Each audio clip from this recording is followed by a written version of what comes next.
नीतीश कुमार को तो नैतिकता के आधार के आज स्थिति में उनको इस्तीफा दे देना चाहिए था। रामविलास प्रसाद हमारे साथ हैं। हम पार्टी के नेता प्रवक्ता हैं। नीतीश कुमार बड़े बड़े दावे करते हैं मीडिया में कि हम जो हैं वो जो क्वारंटाइन सेंटर में हैं, जो बाहरी मजदूर आए हैं, उनको सुख सुविधाएं पूरा दे रहे हैं, बाल्टी और कप मग सब दे रहे हैं, खाने पीने की सब। लेकिन सच्चाई कुछ और दिख रही है वीडियो में। ये दुर्भाग्य बिहार का कि यहाँ बिहार में कोई भी इंडस्ट्री और कोई कंपनी नहीं आने के कारण सरकारी आंकड़ा के हिसाब से 40 लाख मजदूर जो बिहार के अन्य राज्यों में मजदूरी कर रहे हैं, जो आज सरकार को पता चला कि उनके हिसाब से अगर हिसाब लगाया जाए तो हमको लगता है कि 50 लाख से कम मजदूर लोग बाहर में नहीं है। उनकी पत्नी भी होंगे, उनके बच्चे भी होंगे, 1 करोड़ होंगे और 1 करोड़ के अंदाज होंगे। और हालात ऐसा हो गया है कि बिहार में कोई भी रोजगार नहीं है, जिसके कारण से वो बिहार छोड़ के अन्य राज्यों की फैक्ट्री में काम कर रहे हैं। आपने सुना होगा कि 4 स्टेट के मुख्यमंत्री जी ने मुख्यमंत्री के बिहार से अनुरोध कर रहे थे कि बिहार के मजदूर को मत लाइए, नहीं तो मेरा वहाँ कंपनी कारखाना बंद हो जाएगा।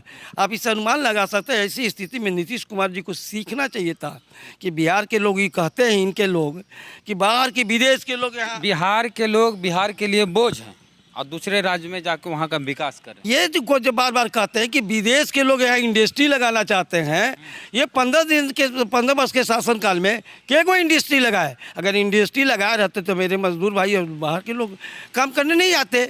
उस प्रदेश के लिए सोना का चिड़िया है, जिस प्रदेश में बिहार के मजदूर वहाँ जाके काम करके उसको सोना बना रहे हैं। हमारे बिहार के लोग उसी रास्ते पर चल रहे हैं। यह दुर्भाग्य है कि आज आपने देखा होगा मुजफ्फरपुर मीडिया में निकला कि जब बिहार की धरती पर आया तो प्लेटफॉर्म को चूम रहे थे लोग। इस बिहार की धरती से कितना प्रेम है। और उस वहाँ के मजदूरों के जो हालात है आज, जिसको आपने 14 दिन क्वारंटाइन में स्थिति में रखे हैं, जो उनको खाना नीतीश कुमार के दिया जा रहा है वो सब रद्दी के खाना जो बॉक्स में फेंका जा रहा है। कहीं तो दिया ही नहीं जा रहा है, कहीं तो दिया भी नहीं जा रहा है। जबकि हमको इस तरह की जानकारी मिला कि एक मजदूरों पर कम से कम प्रतिदिन 400 रुपया का उनको परिवहन करना है। कहीं शौचालय नहीं है, एक शौचालय में 100-200 आदमी वहाँ प्रवेश करे, ना कोई मुस्तैदी है, ना कोई साबुन है, ना तौलिया दिया जा रहा है, ना खाना सही समय पर दिया जा रहा है। लोग भूखे तड़प रहे हैं। आप देख रहे होंगे ट्रेन में आया है, इन्होंने कहा कि मैं ट्रेन में सारे खाने पीने का व्यवस्था किया है। सब लोग टिकट दिखा रहे कि मैं 1000 रुपया दे के आ रहा हूँ, कोई कह रहा 700 रुपया दे के आ रहा हूँ, कोई कह रहा कि भोजन की व्यवस्था नहीं है। कहाँ से नीतीश कुमार आंकड़ा दे रहे हैं भाई कि हमने इतना लाख रुपया इतना दे दिए? ये खाली बिहार के जो जितने चापलूस लोग से अफसरों लोग हैं, जो मुख्यमंत्री को आंकड़ा कागजी देते हैं और कागजी के आंकड़ा वो मुख्यमंत्री बोल रहे हैं। कभी आपने समीक्षा किया? इनको तो सीखना चाहिए था झारखंड के, बिहार के मुख्यमंत्रियों को। तो प्लेटफॉर्म पर खड़ा होकर वहाँ मजदूर की स्थिति को जान रहे हैं, वहाँ की आंकड़ा को सोच समीक्षा कर रहे हैं। आई लोग रोज समीक्षा करते थे, कागजी अफसरों से करते हैं। क्या 15 साल में जो विकास हुआ, जो कहते थे कि हम, नीतीश कुमार सत्ता में यही बोल के आए थे कि हम बिहार से पलायन नहीं होने देंगे, बिहार से पलायन नहीं होने देंगे। आप तो स्थिति जान गए नहीं, इसके लिए कहने की जरूरत पड़ेगी क्या कि क्या स्थिति पलायन नहीं होने देंगे? आप देख रहे हैं ना कि 40 लाख उनका आंकड़ा है। अब कितना और होगा उनके जो मजदूर हैं उनका 40 है, उनकी पत्नी होंगे, उनके बच्चे होंगे। बिहार के क्या हाल, कितने बच्चे लोग होंगे, सोचना चाहिए। नीतीश कुमार को तो नैतिकता के आधार के आज स्थिति में उनको इस्तीफा दे देना चाहिए था। कोई इनके तरफ से हमारे जो इस साल चुनाव है बिहार में विधानसभा का। अरे इन्होंने आता कहा है कि फील्ड में आइए, मैं काम में विश्वास करता हूँ। मजदूर जाके अब जाइए ना, फील्ड में पता चल जाएगा। अब इस साल तो वोटिंग परसेंटेज ज़्यादा रहेगा, कहेंगे मजदूर सब आ गए हैं घर। तो वोटिंग परसेंटेज तो मजदूर लोग इनको वोट देके जिता देंगे। अब पता चल जाएगा इनको क्या होगा। जिनके पीछे दौड़ रहे हैं ना, जो ये बीजेपी सरकार के पीछे ही दौड़ रहे हैं, इनको अपनी भाव पता चल जाएगा। प्रधानमंत्री के आदेश पर मजदूर को नहीं बुला रहे हैं। और ये सारे प्रदेश के लोग को मजदूर आ रहा था, पैदल से लोग 200 किलो 400 किलोमीटर भूख के प्यासे बाल बच्चा बीबी को लेके आया है। साइकिल से कोई आ रहा, पैदल आ रहा है, इन्हीं का देन। अच्छा, एक ही चीज़ बोलते हैं कि नीतीश कुमार को काहे टारगेट करते हैं? सुशील मोदी तो बड़े सेफ जोन में रहते हैं। तो उनके अरे चोर मसेरा भाई लोग ना है, इसीलिए मोदी जी क्या बोले, उन्हीं का बात तो लेके चला। अब वो मोदी जी सामने नहीं है, इन्हीं का माथा पर वो गंदा वो बंदूक रख के मोदी जी चल रहे हैं। जानते थे कि स्थिति बहुत हलाकल है। सुशील कुमार मोदी का स्टेटमेंट कहीं देखते हैं? आगे ठेल दे रहे हैं नीतीश कुमार को, अपने पीछे सुशील कुमार मोदी हो जा रहा है। वो तो जान रहा है कि केंद्र कहीं दूरंगी नीति है। हम पूछना चाहते हैं आपसे, अगर सारा देश पूरे भारत नहीं, पूरे देश में 143 देशों ने क्वारंटाइन की घोषणा में वाले क्या कहा, उन्होंने 10 दिन पहले घोषणा कर दिया कि जिस व्यक्ति को जहाँ जाना है चले जाइए।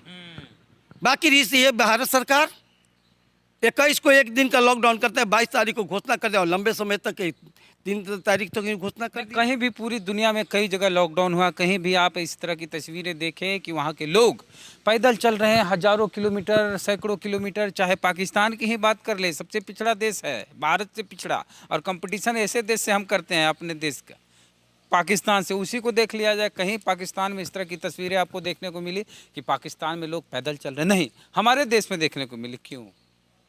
क्योंकि ना व्यवस्था की जाती है पहले से नोटबंदी के दौरान, ना व्यवस्था कुछ उस तरह की तैयारी की जाती है लॉकडाउन करने से पहले। तो ये नाकामी, जो लोग मरे, मजदूर मरे, ट्रेन से कट के मरे, कई जगह भूख से मर रहे हैं, कई जगह सड़क पे चलते चलते मर रहे हैं, कई इलाज के अभाव में मर रहे हैं, इस सब के लिए कसूरवार कौन है?